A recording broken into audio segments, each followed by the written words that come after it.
Hello and welcome to episode 24 of season 3 of Raw Chatter. Who knew we've been going for that long?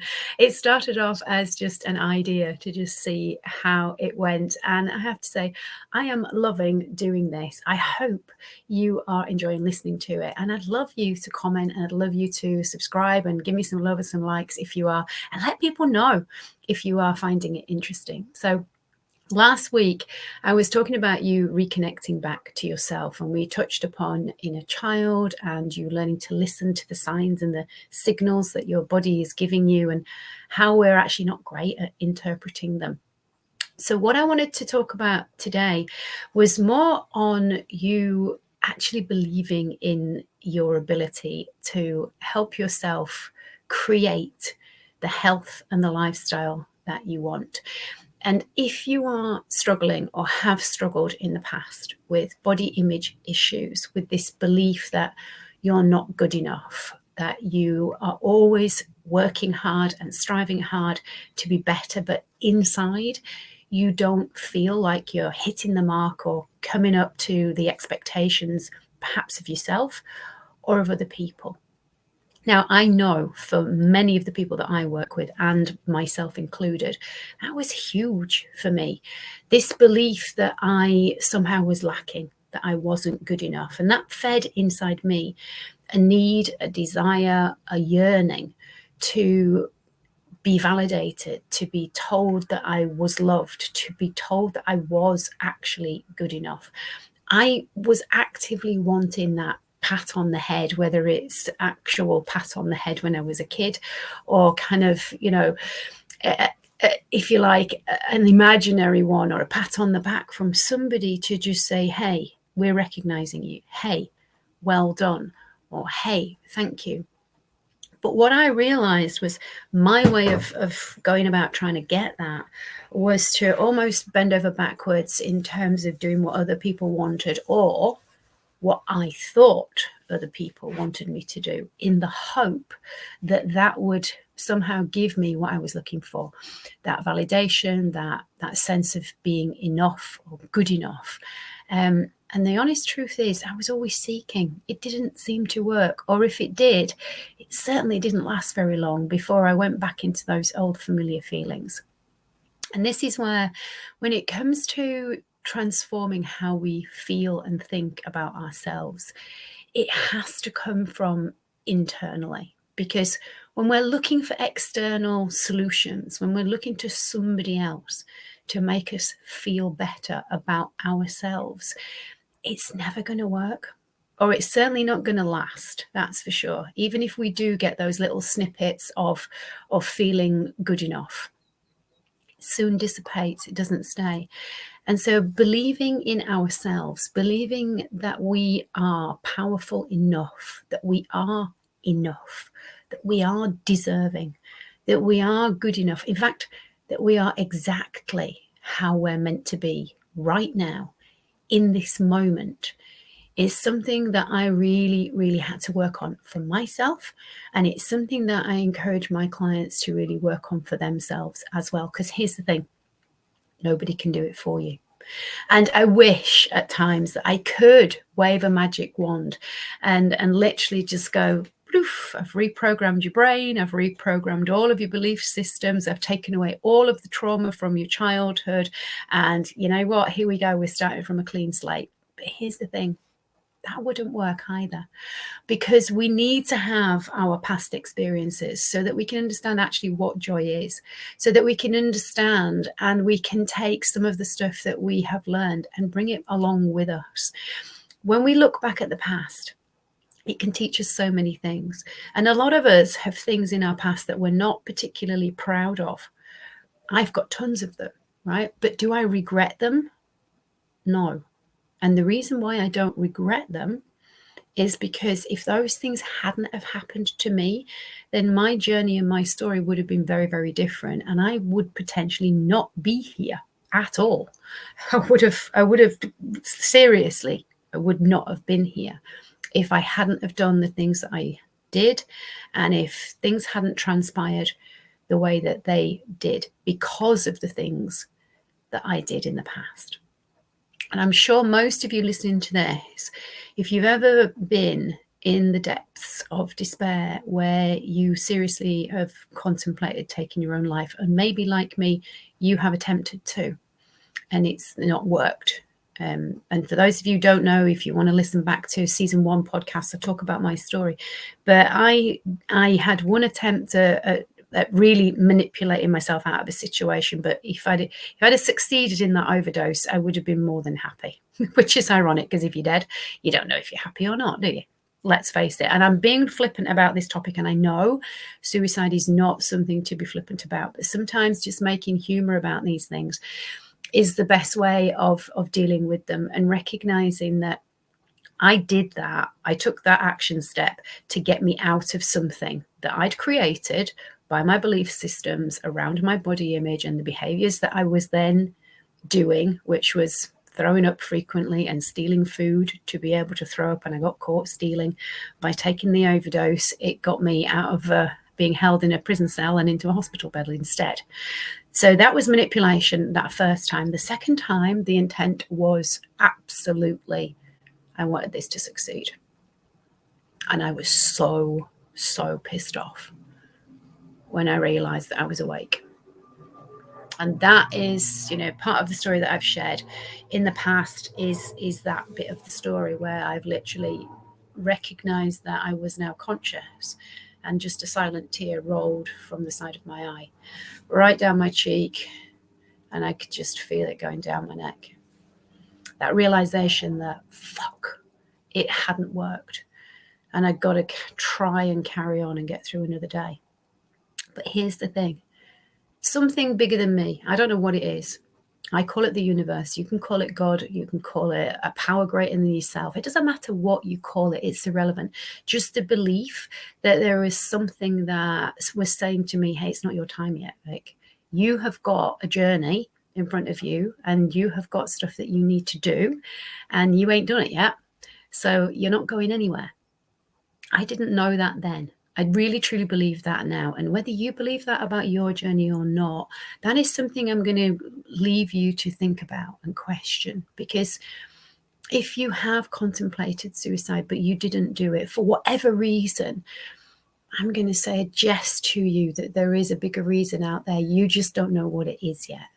And if you can allow yourself to focus on tuning in inside and letting go of the beliefs about yourself that make yourself feel shit, and start believing that you are more powerful, more deserving, and more worthy than perhaps you thought you were, it gives you the ability to create some momentum, to get curious about what is possible for you.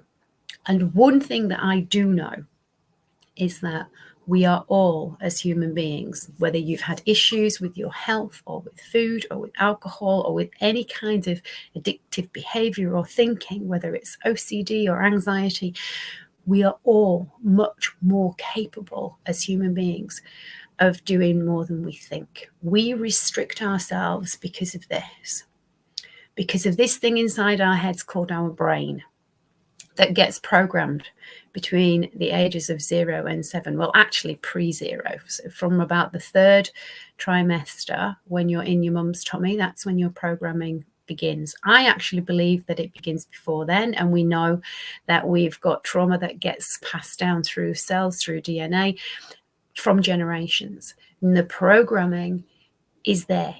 Right? You don't even know it's happening. You don't even know that programming is going in. But if you come from a programming that is full of lack and full of beliefs that you have to be a certain way to be good enough or to be accepted, or you come from a programming where perfectionism is the expectation, or that's your interpretation of it anyway, and you don't feel like you come up to the mark.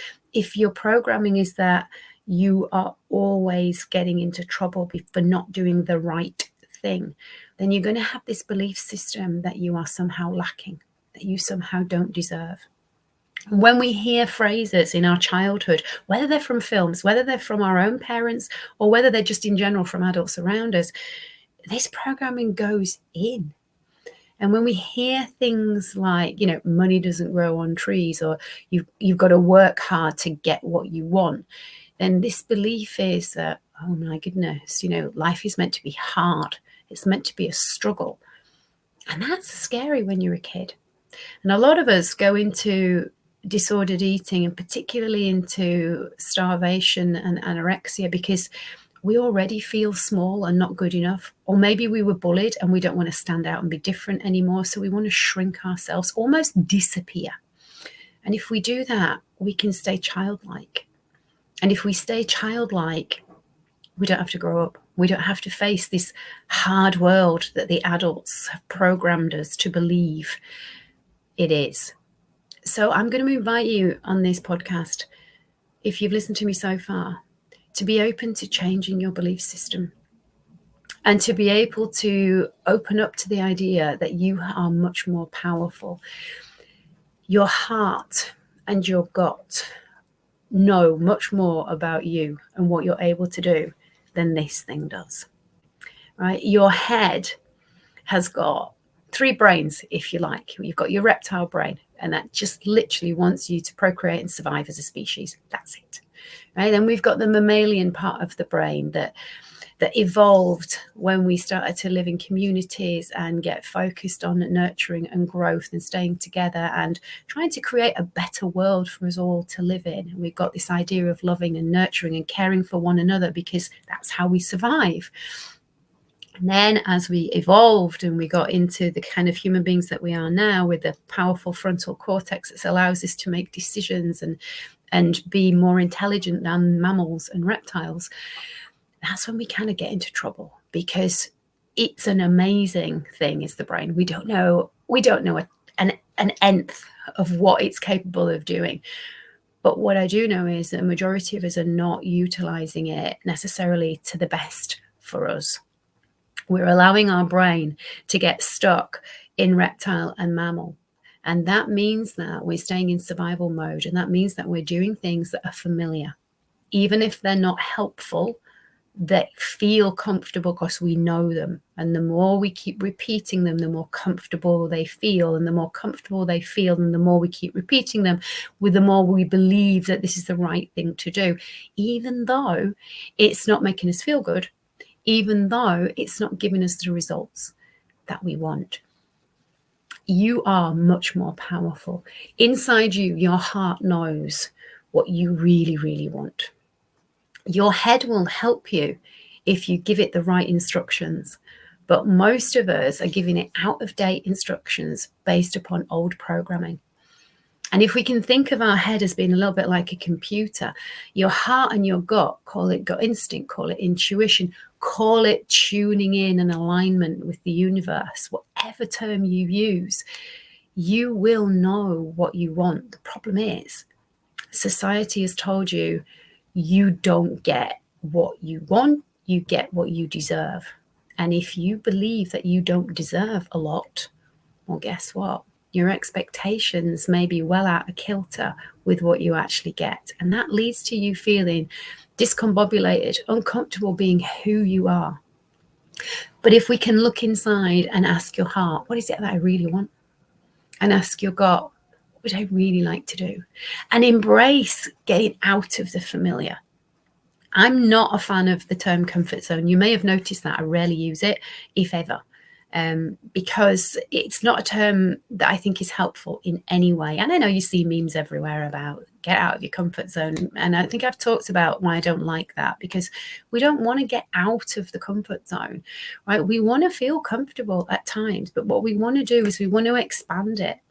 And if we can think about the comfort zone as just being an area of familiarity, and the more new stuff we do, the more we expose ourselves to things that are being driven by this power within us to want to know more, to want to experience more, to discover more about what we are capable of.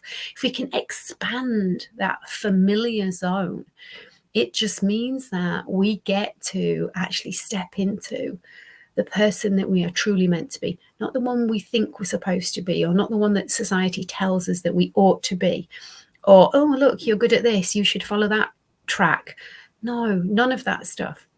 The more familiar we can get with stuff that is new to us, then the more we are going to be able to recognize that we are much more powerful than we think. And that internal language, the language of feeling, the language of emotion from your heart and your gut, these are the things that will allow you to step into the power that you actually already have and already did have, but it was just being squashed and pushed down or pressed sideways because somebody said you should do that or somebody else said you should do this. And we get out of tuning in. So I'm going to invite you today to maybe do a little bit of work on asking yourself, what do I really want? What would I really love to be doing? What actually inside of me do I think I'm capable of doing, but other people have said, no, you're not going to be able to do that, and I've believed them. Allow yourself to daydream a little bit. Allow yourself to maybe walk in nature. That's the best place. Or stand in the shower for an extra long time and just let yourself feel completely relaxed and allow those thoughts to just flow. And get curious as to what you actually really do want. Because most people I speak to can give me with absolute clarity what they don't want. But very, very few people have a clear idea of what they do want. And for the simple reason that either they genuinely don't know because they have fallen into a pattern of not believing that anything other than what they know is possible, or they're scared of saying it through fear of being judged or laughed at. Well, this is an exercise for you. So nobody's going to judge you and nobody's going to laugh at you because you're the one who's going to be reading it. But I'm going to invite you to do that. Ask yourself, what would I really like to do? What would I like to try, but I'm not doing? What things do I believe that I am actually capable of, but I've never given myself the opportunity to find out through fear of failing? What if I allowed myself to expand my familiar zone? So that I didn't get worried about feeling uncomfortable, because it doesn't matter. If I'm not in my comfort zone, it doesn't matter if I don't feel comfortable, because we're now talking about a familiar zone. And if I can allow myself to experience more things that mean I can get more familiar with more things, then I'm in a much better place to know whether I enjoy that thing or whether I don't, whether I want to do more of it or not. And the more I can allow myself that freedom and to listen to the power within, the more I absolutely know I can create a life that I want. And I don't need to look to outside substances or food or alcohol or things. I don't need to feel scared.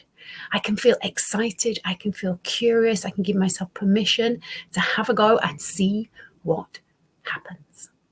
And that, for me, is how we thrive. Thrive, not strive. Enjoy the process of living. Let go of what is making you feel shit, whether it's people, whether it's substances, whether it's living in certain places or doing a certain job. Ask yourself, what do I really want to do? And then the crucial question is, when you've got clarity on that, what's the first step I can take to help me to make this possible? I'm going to leave it with you. And of course, as always, I'm going to wish you a great day. Look after yourself, look after your health. We only have one body as far as we know. Take care of it, because it is taking care of you. Until next time, see you soon.